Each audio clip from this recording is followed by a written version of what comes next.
अहिंसा तीर्थ प्रणेता, अहिंसा तीर्थ प्रणेता, जय जय हो भारत गौरव राष्ट्र संत प्रमुख सागर। स्वर्णिम स्वर्ण जयंती का अवसर ये महान है, मिलकर हम मनाएंगे गुरुवर देश की शान है प्रमुख सागर। जय हो गुरुवर प्रमुख सागर, जय हो गुरुवर।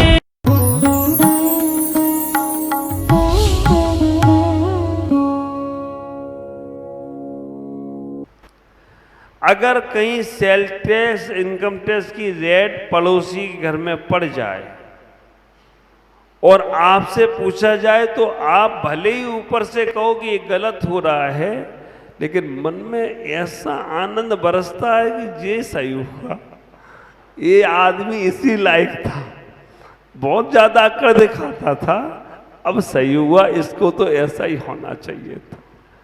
देवरानी जेठानी में अगर जेठानी को डांट पड़ रही हो सासू की, देवरानी ऊपर से तो कहेगी मम्मी ऐसा मत करो, इनने कुछ नहीं किया, लेकिन अंदर से क्या हो रहा है आपके चेहरे बता रहे हैं अंदर से क्या हो रहा है।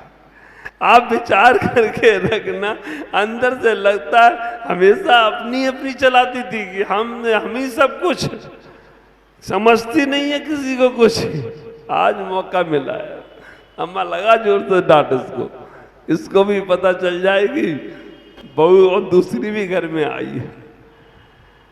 भाई बहन घर में हो, आप विचार करके रखना, भाई बहन हो और भाई को डांट पड़ती हो तो बहन खुश होती है, बहन को डांट पड़े तो भाई खुश होता है, इनका खुशी है काय में है। आप विचार करना, ये खुशी हमारी दूसरों के कष्ट से उत्पन्न हो रही है तो हम अपने जीवन में नकारात्मक सोच वाले हैं। साधुओं में साधु होते हैं, और अगर आप विचार करके रखना, साधक भी अगर कई मन में ये भावना रखता है कि उसको नुकसान पहुंचेगा तो आनंद आएगा, उनकी अप्रभावना हो जाए तो मुझे खुशी होगी, उनकी पोल पट्टी खुले तो मुझे मजा आएगा, तो अभी वो साधक बना ही नहीं है। अभी तो ये चल रहा है कि हम होड़ में लगे हुए हैं कि कैसे हम ऊंचे शिखर पे पहुंच जाए। नेता और मोक्ष मार्ग का नेता, नेता वो भी है, और आप विचार करना, संसार का नेता और मोक्ष मार्ग का नेता में इतना ही अंतर है, जो लेता ही लेता कुछ नहीं देता वायदे के अलावा, वायदा देगा। जो लेता ही लेता है और कुछ नहीं देता वो संसार का नेता, और जो लेता कुछ नहीं देता ही देता है वो मोक्ष मार्ग का नेता हो जाता है। तुम आहार भी दे रहे हो तो वो तुम्हें अक्षुण्ण पुण्य दे रहा है। जो लेता नहीं है देता ही देता है, दिखता जरूर है आपको कि मैं आहार दे रहा हूं, दे कम रहे हो ले ज्यादा रहे हो, बनिया हो ना होशियार हो। देते तो तुम थोड़ा हो, लेते भोग भूमि का सुख हो। अगर आपने साधु को आहार दिया, तुम्हें मालूम है कि आहार देंगे तो भोग भूमि के कल्प वृक्ष मिलेंगे, 10 प्रकार के कल्प वृक्षों में हम रहेंगे, और वहां से जो मिलने वाला है, आप विचार करके रखना, साधु को विहार कराते हो, साधु को आहार देते हो, साधु को ज्ञान का दान करते हो, ये सब तुम दे नहीं रहे हो, ले रहे हो। आचार्यों ने कहा है, जो लोग साधु को शास्त्र दान देते हैं उनके घरों में 7 पीढ़ियों में बुद्धिमान पुरुष पैदा होंगे, बच्चे पैदा होंगे। आप विचार करके रखना, साधुओं के साथ जो व्यवहार कराते हैं वो लोग संसार में कभी भटक नहीं सकते। जो साधु संसार से पार होने का मार्ग दिखा रहा है, तुम उन्हें संसार का मार्ग दिखाते हो तो तुम्हारा मार्ग हमेशा प्रशस्त होता है। आचार्य ने बहुत सारी बातें की, ख्याल करना, संसार का नेता होता है, ऊपर चढ़ता है तो नीचे की सीढ़ी काट देता है कि यहां तक और कोई ना पहुंचे। मोक्ष मार्ग का नेता होता है, वो ऊपर चढ़ता है तो नीचे की सीढ़ी टूटी है तो जोड़ देता है कि इस मार्ग पर और भी लोग आना चाहिए। तुम्हारे मन में ये भावना आए कि मैं घर में आई एम समथिंग, मेरा ही राज चले और किसी का राज नहीं चले, तो समझ के रखना तुम संसार के नेता हो, संसार में ही पड़े रहोगे। और तुम्हारे मन में ये भावना आ जाए कि जिस बात पर मैं चला हूं, जिस क्रियाओं से, जिस चर्याओं से, जिस चर्चाओं से मुझे सुख मिल रहा है, उसी सुख को और दूसरों को भी मिलना चाहिए, तो समझ के रखना आप मोक्ष मार्ग पे चल रहे हो। भले ही व्रत नियम संयम नहीं लिए हैं, भले ही पीछी कमंडन नहीं लिए हैं, लेकिन आपके अंदर ये भावनाएं हैं कि जिस धर्म के स्वाद से, जिस धर्म के रसास्वादन से, जिस आत्मा के तत्व चर्चा से, जिससे हमें आनंद ही आनंद बरस रहा है, ऐसा और सबको भी मिले, तो आप बिना संयम के भी मोक्ष मार्गी हो। और जिनके पास संयम है, पीछी कमंडल है, वो सोचते हैं कि मेरे अलावा कोई यहां तक पहुंच ना जाए, सर्वत्र मेरा ही अधिकार रहे, सर्वत्र मैं ही, मेरी जय जयकार रहे और मैं ही सच्चा बना रहूं, बाकी सब झूठे हैं। समझ के रखना तुम अभी संसार के मार्ग में चल रहे हो और संसार ही तुम्हें मिलने वाला है।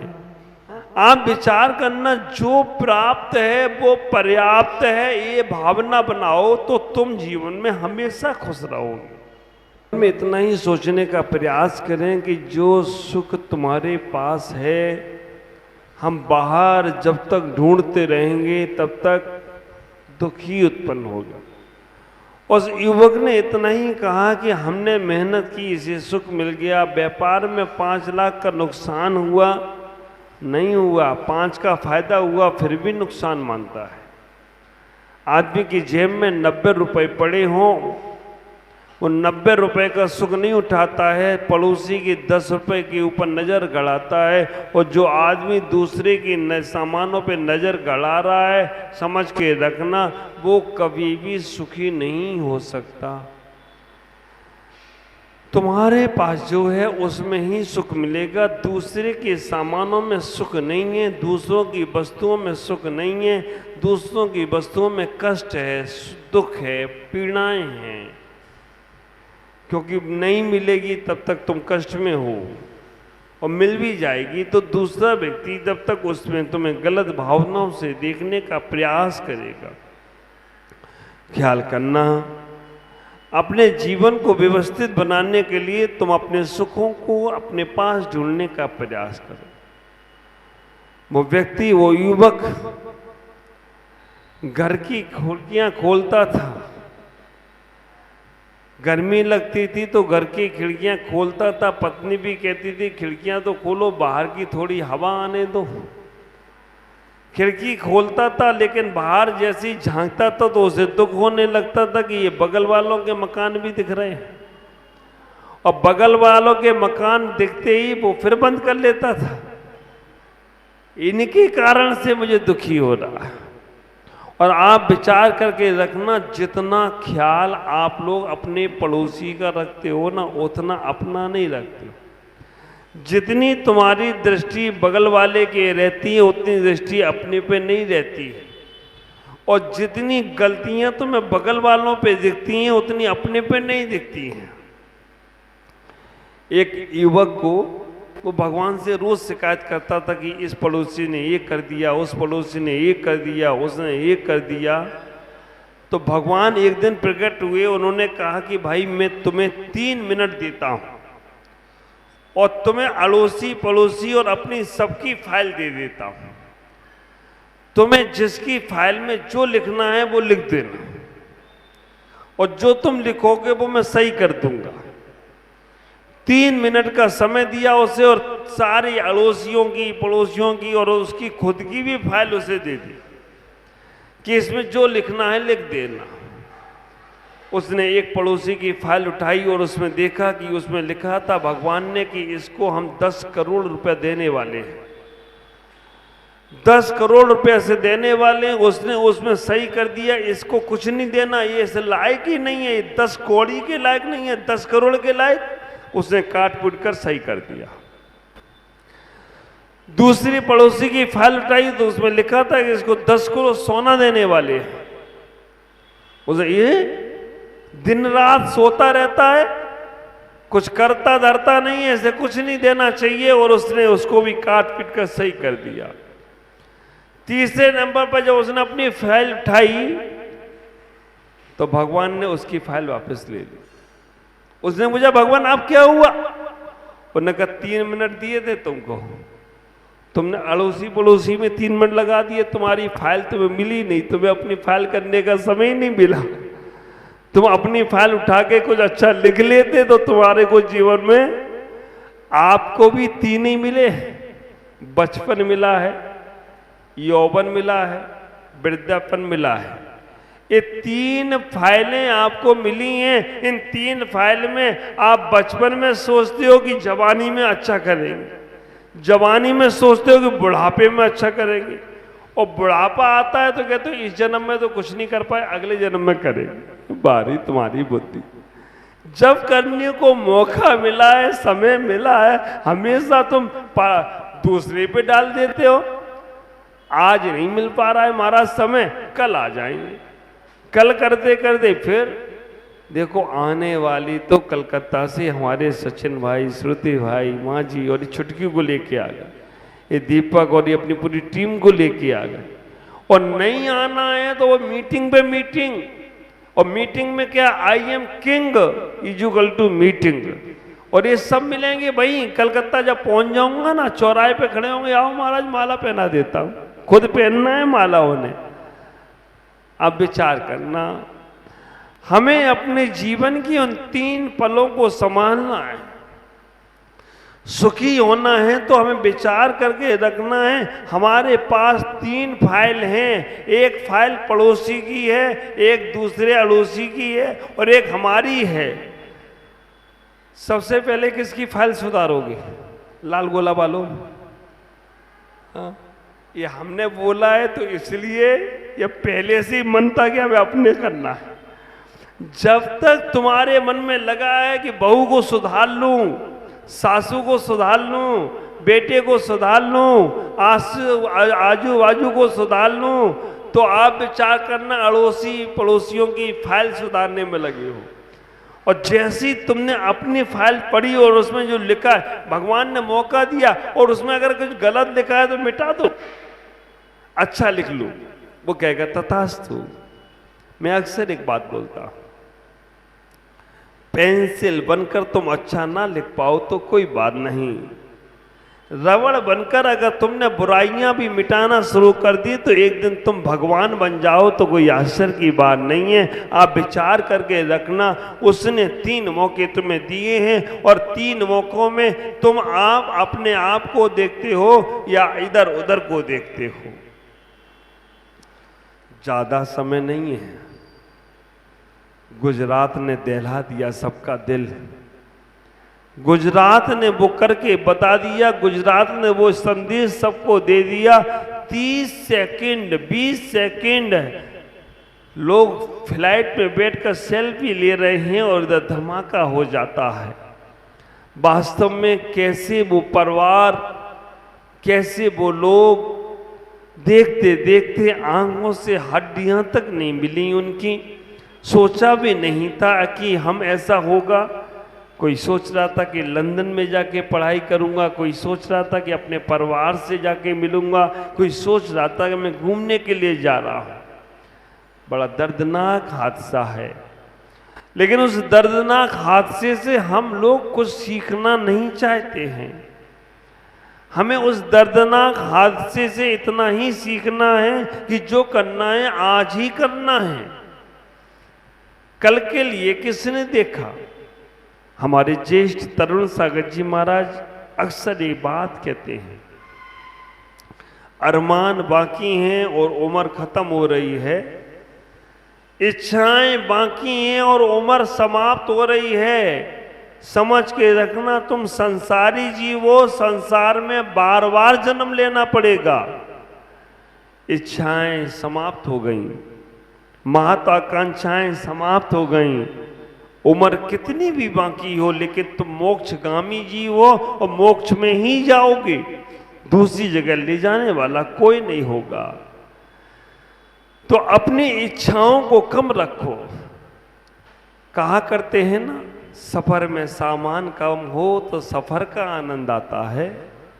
सफर में सामान कम हो तो सफर का आनंद आता है, और जीवन में अरमान कम हो तो जीवन का भी आनंद आए तो कोई आश्चर्य की बात नहीं है। इस बात का ख्याल करके रखना। जितनी इच्छाएं, महत्वाकांक्षाएं, लोकेशनाएं कम होंगी, उतना तुम्हें आनंद बरसेगा।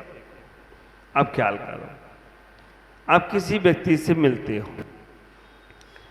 आपसे वो मिल रहा है, आप उससे मिल रहे हो, जब तक आपको उससे कोई अपेक्षा नहीं है, उसको भी आपसे कोई अपेक्षा नहीं है, दोनों के मिलने में बहुत आनंद आता है। ऐसा लगता है कि मजा आ गया, बहुत कुछ हो गया। और जैसे ही आपकी उससे अपेक्षाएं हुई और उसको आपसे अपेक्षाएं हुई, तो आनंद और जो खुशी है वो कब तक है? जब तक इच्छाएं अपेक्षाएं पूरी नहीं हो रही हैं। इच्छाएं अपेक्षाएं, और आप ये सोचते रहते हो ये मेरे मन की बात कह दे, बस मुझे खुशी मिल जाएगी। जैसे अगर आपको किसी से कोई सामान चाहिए, किसी से आपको चाहिए कि ये हमें मोबाइल गिफ्ट में दे दे, तो व्यक्ति जब जब मिलेगा तो आपके मन में ये भाव हमेशा रहेगा कि मेरा बर्थडे आए तो मुझे इससे मोबाइल चाहिए। और कई बार तो तुम कह भी देते हो मोबाइल चाहिए मुझे बर्थडे में गिफ्ट में, और नहीं मिल रहा है तब तक तो तुम्हारा मन में स्वार्थ रूपी प्रेम है कि इससे अच्छे से बात करते रहो, मोबाइल मिलेगा मोबाइल मिलेगा। और बर्थडे आया और चला गया, वो व्यक्ति नहीं आया, काम खत्म। इतनी बार कहा था नहीं दिया इसने, अब काहे का प्रेम। तो आप विचार करना, संसार में हम हमेशा हर किसी को व्यक्ति से मिले तो अपना समझ के ना मिलो, क्योंकि अपनों से ज्यादा अपेक्षा होती है। रास्ते चलते राहगीर से तुम नहीं सोचते हो कि ये तुम्हें देख के मुस्कुराई, तुम भी उसे, अगर उसने देख लिया तो तुमने देख लिया तो मुस्कुरा दिया, न तो चले गए। अपने व्यक्तियों से इतनी अपेक्षा रखती हो कि इससे मैं बात कर रहा हूं तो ये भी मुझसे बात करे, इसे देखकर मैं हंसा हूं तो ये भी मुझसे देख के हंसे, इसकी मैंने मदद की थी तो ये भी मेरी मदद करे। बस यही संसार है, और नहीं होता है तो दुख होता है। हमेशा नया समझकर हर किसी से मिलो तो तुम्हारा जीवन बहुत अच्छा होगा। आज इतना ही, समय स्वास्थ्य रहा तो जरूर बात करूंगा। ओम नमः।